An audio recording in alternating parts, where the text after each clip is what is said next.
সবাইকে স্বাগত জানাচ্ছি কাজী ফার্মস কিচেন নিবেদিত সহজ ইফতারে। পুরো রমজান জুড়ে আপনাদের সাথে আছি আমি শাবাবা ইসমাম। আজ আমরা তৈরি করব tandoori chicken skewers. Tandoori chicken skewers তৈরি করতে আমাদের লাগছে কাজী ফার্মস কিচেনের চিকেন ব্রেস্ট বোনলেস। সাথে আমাদের আরও লাগছে tandoori masala, mayonnaise, fresh cream, yoghurt, লবণ, গোলমরিচ, হলুদ, চাট মশলা, আদা রসুন বাটা, chicken, butter, lemon juice, kasuri methi এবং পরিবেশনের জন্য আমরা রেখেছি কিউকাম্বার টমেটো স্যালাড আর ইয়েলো রাইস। আমরা প্রথমে নিয়ে নিচ্ছি চিকেন ব্রেস্ট। আমরা চিকেন ব্রেস্টটাকে ফার্স্টে নিয়ে খুব থিনলি স্লাইস করব। দর্শক, কাজী ফার্মস কিচেনের সকল চিকেন কিন্তু ভেজিটেবল ফেড এবং এই চিকেনে কোনো অ্যান্টিবায়োটিক রেসিডিউ থাকে না, যার কারণে এই চিকেন অত্যন্ত হেলদি। আমরা এবার চিকেনটি ম্যারিনেট করব। এবার একে একে করে আমরা স্পাইসেসগুলো দিয়ে দিব। প্রথমে দিচ্ছি তন্দুরি মশলাটা, এরপর দিচ্ছি মেয়োনিজ, তারপর দিচ্ছি ক্রিম। দই অবশ্যই একটা খুবই গুরুত্বপূর্ণ কাবাব ইনগ্রিডিয়েন্ট, দই ছাড়া কাবাব কমপ্লিটই হয় না। এরপর দিচ্ছি আমরা গোলমরিচ, খুব বেশি না কারণ কাবাব মশলাতে অলরেডি একটু থাকে। সামান্য পরিমাণে দিব হলুদ। এবার দিব আমরা রসুন বাটা। এরপর আমরা নিয়ে নিচ্ছি আদা বাটা। এবার আমরা দিব লেমন জুস। এরপর আমরা খুব সুন্দর একটা ইনগ্রিডিয়েন্ট নিব, এটার নাম কাসুরি মেথি। কাসুরি মেথিটা যে কোনো কাবাবে দিলে খুবই সুন্দর ফ্লেভার আসে। সো আমরা ভালো করে এটা ক্রাশ করে আমরা কাসুরি মেথিটা দিয়ে দিব এবং থাকছে বাটার। এবার আমরা সব ইনগ্রিডিয়েন্টগুলো ভালো করে কাবাবে মিক্স করব।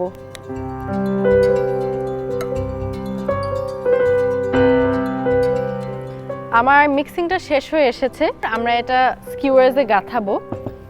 এইভাবে করে আমরা একে একে গাঁথাবো, তাহলে লেয়ার্স হবে।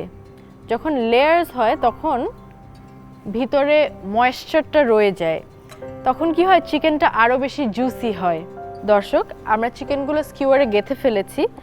এখন আমরা এটাকে আমি সামান্য একটু সল্ট স্প্রিঙ্কল করছি। এবার আমরা এটা এয়ার ফ্রায়ারে দিয়ে দিই। আপনারা এটা চুলায়ও করতে পারেন, কারো বাসায় যদি এয়ার ফ্রায়ার না থাকে তাহলে খুব সহজে এটা চুলার মধ্যে হাই হিটে 15 মিনিটস করতে পারেন, 7.5 মিনিট ইচ সাইড। 7.5 মিনিটের মতো হয়ে এসেছে। এবার আমরা এটাকে খুলে একটু চেক করি। দেখতে পাচ্ছেন দর্শক, খুবই সুন্দর একটা কালার এসে গেছে। এবার আমি যেটা করব, এটাকে ফ্লিপ করে দিব। আমরা আবার এই সাইডটাকে আরও 7.5 মিনিট এয়ার ফ্রাই করব। দর্শক, দেখতে পাচ্ছেন চিকেনটা অলমোস্ট হয়ে এসেছে, এয়ার ফ্রায়ার বিপ করেছে। আমরা এবার বের করি। এক্স্যাক্টলি যেই কালারটা আমি চাচ্ছিলাম সেই কালারটা হয়েছে। এবার আমরা চিকেন তন্দুরিটাকে প্লেট করব।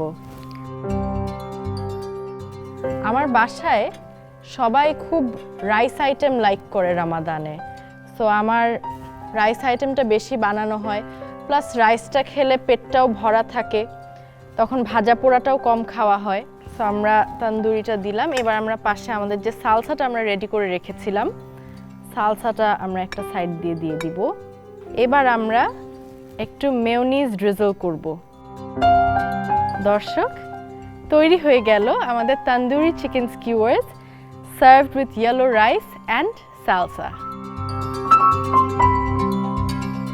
দর্শক, আজকে এখানেই বিদায় নিচ্ছি। কালকে আবার এমন সময় হাজির হয়ে যাব নতুন কোনো এক রেসিপি নিয়ে।